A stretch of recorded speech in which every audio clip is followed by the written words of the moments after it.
Šių metų Nobelio taikos premija buvo skirta Kinijos politiniam aktyvistui ir disidentui Liu Xiaobo.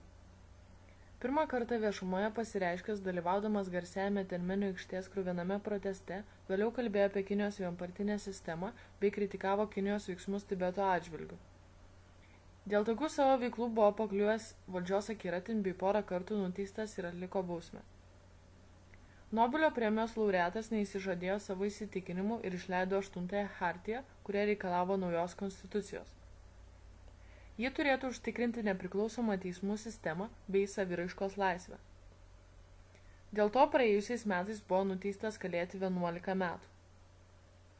Nuteistojo apdovanojimas supykdė Pekiną, kuris grasino kitoms šalims, kad jos sulauks pasekmių, jei pasirodys premijos teikime.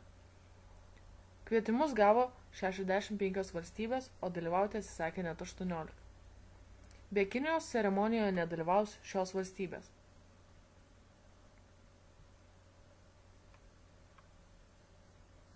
Atsisakymą nulėmė iš esmės du faktoriai. Tai Kinijos ekonominių bausmių baimė arba pačių valstybių patirtis disidentų klausimų. Pastaroji priežastis buvo svarbi tokioms šalims kaip Marokas, Vietnamas, Kuba, Venesuela bei Kazakstanas.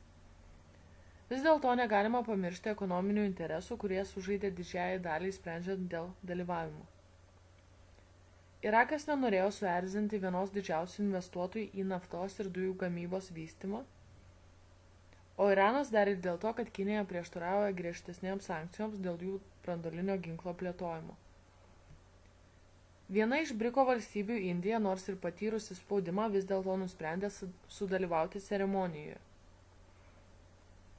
Vis dėlto toks prieštaringas sprendimas šį asmenį apdovanoti taikos premiją gali sukompromituoti patį Nobelio prizo komitetą bei pasaulio požiūrį į jų skiriamus apdovanojimus.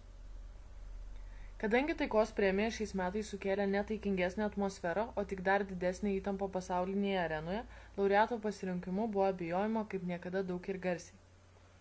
O ir Kinijos spaudimas boikotuoti šiųmetę ceremoniją gali turėti negrįžtamų pasekmių Nobelio prizo kaip itin prestižinio ir garbingo apdovanojimo reputacijai.